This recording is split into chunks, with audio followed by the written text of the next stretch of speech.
Okay, so I think I figured out a way to do this. Just ignore my hot mess look.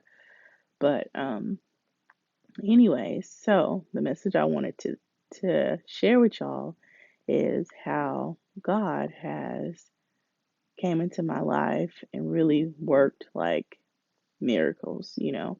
And before I believed in God, but if you know me, then you know that I wasn't a real holier than thou person, always trying to impose my faith and beliefs and stuff onto people. But now I have a different outlook on life, just because of the things I've been through in the last month or two. A lot largely having to do with the virus taking effect. So, as you know, I'm a nurse. So a lot of people think, oh, you're a nurse, you should be working and helping take care of the people and everything, and that's all good and understandable. But before I'm a nurse, I'm a I'm a mother, you know.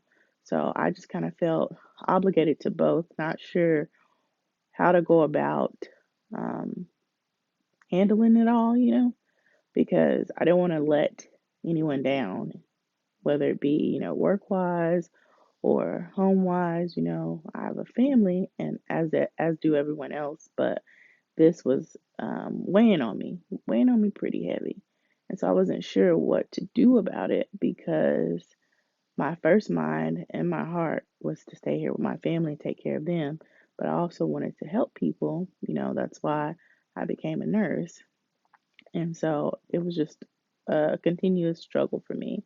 And I was just being told by different people, like, there's so many nurses and doctors that go to work and they quarantine from their families and they don't see their families. And, you're no different from them. You took the same vow. And I'm like, yeah, I took the same vow to help people, but we can help people in different ways. It doesn't always have to be um, in the same form or fashion. And for me, the very most important thing in my life is my family, you know. So I've been praying about it, praying about it, praying about it. It's been heavy on my heart for the longest time.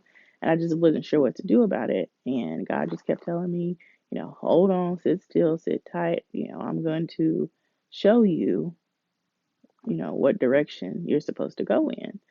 And I've been praying, but the message has always been fuzzy, not very clear, and I just I just wasn't sure what where to go with it. But I just knew, I was gonna try because I kept feeling like I was obligated to do, my job, be a nurse, and then I was feeling obligated to my family. And I mean, at this point in time, you just got to choose up. And I chose to pray to God for the answers for me to do what's best and right for me in my life for right now. So, um, basically, in the last month or so, um, I've been talking to my mom, which, we don't have a very strong relationship, but over time it's improved. And she told me, don't worry about it. After telling her my story, my struggle, my stress, my worry, she told me, don't worry about it. God will handle everything. And she's prayed for me. She said, in time, you'll get your message, and God will see you through it, and you'll get to stay home with the kids, and you won't have to worry. So I believe my mom, and I kind of was like half and half, 50-50 on the fence. But I I just I didn't have the faith. Just flat out didn't have the faith. I mean, I believe because that's what I was raised up on, believing in God. My faith just wasn't as strong. But now it's can't nobody tell me otherwise. So, um, the reason why my message is so lengthy is because I can't really tell you my full story without telling you my full story. So, as you know, I'm a nurse. I'm an OR nurse. We typically um, do elective surgeries. Well, when they canceled all those out, it was kind of like everybody was scurrying for work, and we'd be on. times here, times there, and then be off times there, times there. And, they did it for like a week or two, and then it just started to get real confusing, real crazy, all of that. And so, my first week back to work was on the 18th of March. And I had a patient who ended up coming back to the hospital like a week later, tested positive for the virus. And I was so upset because I wasn't told until that Friday. And the way she told me was like through text. She texted me and said, "Hey, when you come to work, make sure you wear a mask." So I'm like, "Wear a mask?" She's like, "Yeah, wear a mask." So I was like, "Okay, all right." So I start texting people that I was friends with at work and like, "Hey, did she tell you to wear a mask?" And like, "No, she didn't." So I get to work, nobody has a mask on but me. So I was like, So I texted her and I was like, why am I the only one having to wear a mask? And she's like, come talk to me. So I go in her office and she basically tells me that the patient I had on the 18th came in a week later, tested positive for the virus, and so I have to wear this mask. I'm like, wear a mask? Are you kidding me? Like, I've been around my family this whole time and not wearing a mask, so chances are they have it too. Like, and she's like, well, I mean, if you feel sick, you can go home. And I was like, well, I don't feel sick. I need to know what I need to do because I've been around my family and everything. She said, well, as far as work goes, you're just going to come to work. You're going to put a mask on and you're going to do this for like well, 2 weeks. Your second week's um, almost up. So I was like, so I have to wear a mask to April 1st? And she was like, yeah. So I was like, okay, so what about the people around me? The people I work with, my coworkers, what are they going to think? She was like, well, you don't have to tell them anything. That's your business. I said, so are you going to tell them? She's like, no. And I was like, okay, so, I mean, they're gonna ask. It's just gonna be weird. I'm gonna be the only one wearing a mask. And she said, no, I'm not gonna say anything because it's confidential information. You'll figure out what you need to say. She was like, just tell them you have like a runny nose or something. You have to wear the mask. And I just laughed at her and walked out her office. I'm thinking, this is crazy. Is she really kidding me? Like, is she really kidding me? So, anyways, I go out of the office. I go into the lobby where all my coworkers are. And the girl that knew I was going to talk to, our director, was like, hey, so what did she say? So I walked into the locker room. She followed me, and I told her what she said, and she started flipping out. And so I went into the lobby, told everybody else that was in the lobby, and I started crying because I was just like, this is crazy. This can't be live. And I just was like, I don't know what I need to do, which in that moment I really should have prayed, but I didn't. I was just kind of like, I cannot believe this is happening to me. And I was just very upset. So, ended up calling employee health, getting tested, sent home for a week, found out I was negative. Whew, praise the Lord, right? So that was my first encounter. So between that Friday that ended the week of me finding out that I was negative, and that next week coming up, that Monday or Tuesday, I had decided that I wasn't going to go to back to work. Well, then after deciding that, I gave it some more thought and just I was just so confused on the idea. So I went ahead and told them I would go to work. So I ended up getting scheduled to go to work on Tuesday. Went to work on Tuesday, y'all, and I was sitting next to my charge nurse. Kid you not, she's telling me the story about how the day before, which was Monday, that she had went and worked on one of the floors, and a nurse was um, doing her assessment on the patient, didn't know the patient had COVID, went and mingled with the rest of everybody else, found out later on that day the patient had COVID. Mind you, my charge nurse that's sitting next to me telling me the story is one of the persons that was on the floor. They made them wear a mask after they found out that patient was positive. So she was sitting next to me at this very moment telling me the story, and I was flipping out in my head because I was like, this is crazy. It doesn't matter if I go work up on the floors, get exposed to COVID or not. I'm still getting exposed to COVID by staying home and circulating through the OR when it's my turn. and being around these people who's been exposed to people that's going up on the floor who has COVID. So I was like, this just ain't gonna work. So I talked to Brandy about it, and we just decided we're going to figure out something else because this was just too much for our family and we couldn't risk it. Now, I agree, I'm a nurse and I should be working, um, but I'm a mother first to me in my eyes. And so that basically helped me make my decision. That was the second strike. I felt like third strike, you're out. So God has given me all these signs of why I need to just be still, wait for Him to let me know what I need to do for me and my family, and just go ahead and stay home. So I was stressed because I was like, oh my gosh, how am I going to help pay my part of the bills? And what about my health insurance? And then what about my sign on bonus where I had an agreement that I would work so many months upon you know, getting the position and starting work. And so I've just been worried about all these things. And I told my mom, Mom's like, girl, stop worrying about it. Everything's gonna work out. I promise you it's everything gonna work out. She was so confident in her, responses. But here I am. This is the second week that I haven't been working. See, the first week I was getting furloughed, so I got paid. The second week, I only worked that one day, that Tuesday. And so I didn't work the rest of the week. And so in the meantime, this guy that I work with had sent me some texts telling me that I should apply for unemployment. And I was like, I don't know if I should. Told it to Brandy. Brandy was like, I don't think that really would apply to us because I don't think they pay you that much. So I was like, yeah, you're probably right. Threw it to the side. Then that same week that I had decided not to go back to work, of that Tuesday, I came across a nursing friend, and she had went to work and they didn't tell her that she was working with a COVID patient all in their face, assessing them and everything. And it turned out they had COVID. So she was upset, quit there on the spot. She applied to unemployment. She told me, you should go ahead and apply.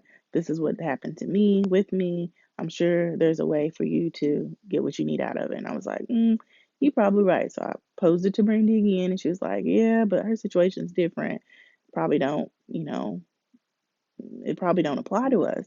And I said, well, yeah, you're probably right. I don't know. So then that same week of the week of Thursday or Tuesday, that Thursday, that guy that originally sent me that message about, you should apply for unemployment, he posted in our group with our director, supervisor, charge nurse, and everything, and brought out all these things to the floor and was like, hey, can we not apply for unemployment? Well, they seemed like they got really upset.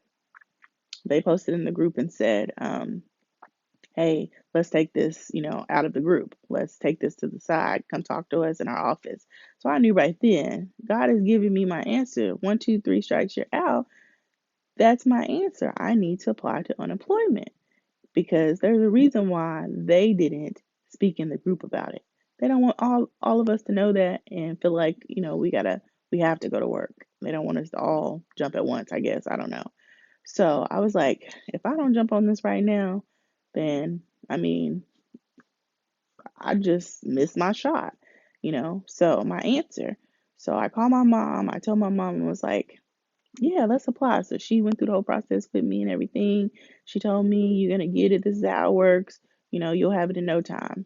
Told me what to do. She's been helping me the whole way, whatever. So that was the end of that week. So that's the end of week 2.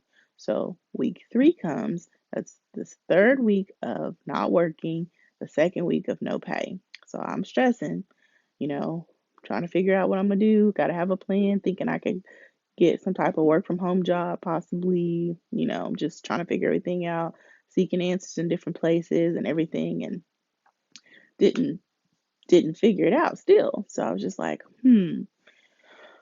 all right, well, hope you give me some signs soon, God, because I'm trying to figure it out because I really want to stay here.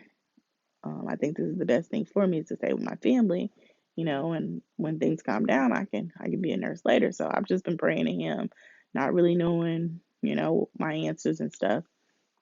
So, um, my sister, Ronnie's year of passing was on the 26th. And that is the day that I received my answer. God came to me. And God told me, I already answered all your prayers. You just need to sit back and let it work. Let it fall into place. That same week, that was my sister's passing, was the week that I got my unemployment. It was like on a Wednesday, Thursday. So that third week of not working, but that Wednesday or Thursday, I got my unemployment. And I was like, wow, Mom, you were right. You were right. You said I was going to get the money, and now I don't have to worry about staying home with the girls. You were right. So she was like, girl, I told you don't worry. Um, God answers prayers. Everything's gonna work out. I said, but now I need to see about, medical and my bonus thing and, job and everything. And she's like, girl, don't worry about it. I'm telling you, God has everything covered. Well, so anyways, back to the 26th of my sister's passing. So God came to me that day, basically has answered all the questions I had, um, that I've ever prayed about, that I felt like I didn't get a clear answer to. And, I'd been praying about my sister, praying that she, didn't pass, um, in a bad spirit, a bad way, and that she was in a good place. And I prayed that, you give me signs of my situation with my family, the extended and the immediate family. And I've just prayed all these things, and he just answered every question I have. I don't have one question in doubt that he did not fulfill every question I had. And so he came to me that day and he said, I need you to keep your faith. Keep your faith, keep it strong, and I'll be with you for the rest of the way. He's like, you'll see that when I told you I'm going to make things happen for you, I'm going to make things happen for you. So just sit back and watch. And everything else that you've been worried about, having questions about, it will all fall into place. So I'm like, okay, I'm going to trust you. And he said, in the meantime, I need you to do my work. I need you to let me speak through you. Go tell people how everything you've asked for has been met. Every question, prayer, anything that you've had um, doubt about has been answered. So I was like, okay, I will do that. He's like, and sure, in due time, you will get all your answers and you won't have anything to worry about. So I was like, okay, I'll do it. So, um, come that Monday, my director texts me and she's like, I need to talk to you. Do you have time to talk? And I said, hey, just call me on Tuesday. I can talk to you Tuesday morning, early morning. So she did. So in the meantime, I'm trying to figure out what's going on or whatever. Like, why is she calling me? Am I gonna lose my job? That type of thing. So then I ended up finding out that they were trying to furlough people. So I was like, okay, I guess it's safe. So Tuesday came, first thing that morning, she's the first person I talked to. And she told me, she said, hey, she was like, we decided to start furloughing people and you'll be off for 12 to 13 weeks. So you won't be expected to come back to work until August. Um, in the meantime, you need to apply for unemployment so that you can, still have a means for, living. And when you come back, we'll pay you the difference that you didn't receive during your furlough. And while you're off, we're going to continue to pay for your medical. So if anything happens, you can still get seen by the hospital or go to the doctor or whatever for you and your family. And I said, well, that's great, but I have one more thing that I'm worried about. And she's what? And I said, it's the sign-on bonus. I signed on with that bonus and I have to meet the requirements of working a certain amount of time and I just don't want my time to be extended. She said, "Oh, don't worry about that." She's like, "Everything's going to still stay in place. You're not going to have to extend your time. You're not going to have to worry about that. You're still working for us. You're just, being furloughed so that you can spend time with your family because you've been there with there. That way you can been there with them so that way you can continue to take care of them and not have to be worried about what you're going to do." I said, "Oh my gosh, God is truly amazing. I could not have asked for anything better than that." When I say every answer was um, met, every question was met, every prayer was answered. That's exactly what I mean. And I've never felt so strong about praying to God. But after He showed me that He makes things happen, I know that He makes things happen. And so if you don't believe, now is the time to start believing. If you have any trouble, any doubt, any worry, any concern, you pray. You pray, you pray, you pray, and your answers will be provided. So, when in doubt, I'm saying, pray to God. He'll get it. He'll meet your needs. I mean, because if you ain't learned from any other situation, um, learn from mine. Because mine was definitely um, eye opening for me, and it definitely has increased my faith in Him because He provides. He provides, and He's always on time. He ain't on the time that you want Him to be on, but He on time. So if you ever need me to pray for you or you want me to pray with you, just ask me and I'll be more than willing because I'm here to do what I was set here to do, and that is the will of God, and He will do it.